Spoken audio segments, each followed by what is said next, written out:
Olá, querida e amada torcida vascaína. Sejam bem-vindos ao canal Resenha Vasco. Vamos fazer um resumão da entrevista que o nosso presida deu ao canal do Igor Rodrigues. Mas antes de começarmos a fazer um resumão, peço aquela moral. Inscreva-se no canal, dê aquela curtida, compartilhe esse vídeo para que mais vascaínos fiquem informados. Vamos lá.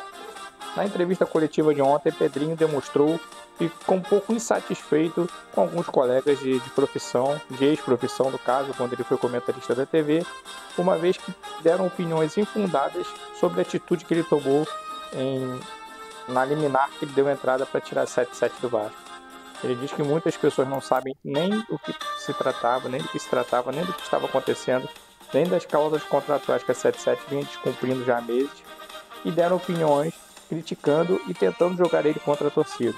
Ele se sentiu muito chateado, pois ele disse que qualquer pessoa não importa para ele, mas ele ser atacado pela torcida do clube que ele ama, que ele aprendeu a gostar, a torcida que sempre teve um carinho por ele, deixou ele muito chateado.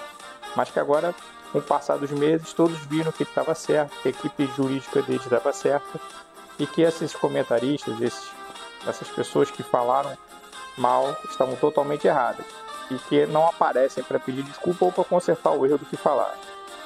Outra situação abordada na entrevista por Pedrinho foi sobre os reforços relativos a reforçar a zaga vascaína.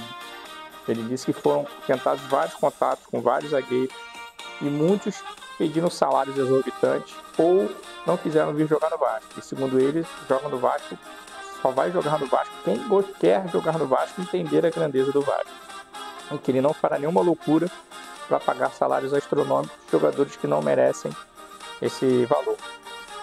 Ele informou também que, com relação ao jovem zagueiro do New Old Boys, o Ian, as tratativas estavam em andamento, era sempre o New Old Boys exigia alguma coisa ao Vasco, o Vasco cumpria.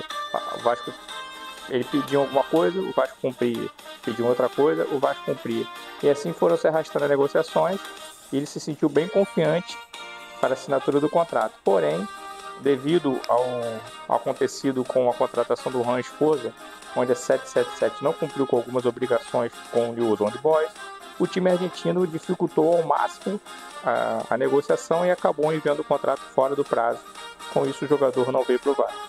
Pedrinho reafirmou que o Vasco ainda segue no mercado, mas que é muito difícil contratar um zagueiro agora sem contrato. Outra situação posta por ele foi sobre o zagueiro Léo Pelé. Ele falou que acredita no Léo Pelé e conversa sempre com o Léo Pelé, dizendo que ele precisa entender o momento dele, voltar a ter confiança, que ele é um zagueiro rápido, que ele é um zagueiro técnico, que ele tem tudo para dar a volta por cima, mas que ele precisa entender este momento que está passando e tentar buscar novamente confiança, que confiança é tudo para um jogador de futebol. Outro ponto importante abordado por Pedrinho foi a respeito do presidente do Botafogo, aliás, presidente da SAF do Botafogo, dono da SAF do Botafogo, não técnico. Ele não entende os ataques que o Textor tem feito a ele e ao Vasco, uma vez que em nenhum momento ele criticou ou falou sobre o fair play financeiro. Ele alertou que Textor, de forma infundada, sem fundamento, sem entender o que acontecia com a SAF vascaína, vem dando declarações na imprensa e se intrometendo muito no Vasco. Ele ressaltou que ele tem que tomar conta do Botafogo e que quem toma conta do Vasco é ele e seu staff. Foi abordado também que os contratos feitos pela antiga gestão da SAF vascaína com os jogadores de alguma forma desmotivavam o grupo, uma vez que botar metas para bônus dos contratos para a permanência do Vasco na primeira divisão não significa que você está formando um time vencedor. E o Vasco é um clube gigante, ele consegue constatar isso agora, ele já constatava quando era jogador e agora sendo presidente por essas viagens que ele tem feito e visto a grandeza que o Vasco tem no Brasil. Ele informou que essas cláusulas contratuais, bonificação por manter o Vasco na primeira divisão, não condizem com o grupo vencedor e que ele está tentando mudar esse pensamento, uma vez que isso implantado dentro do grupo, ele precisa limpar e demonstrar para todos o que ele quer do Vasco. Mas é isso aí, foi mais ou menos isso.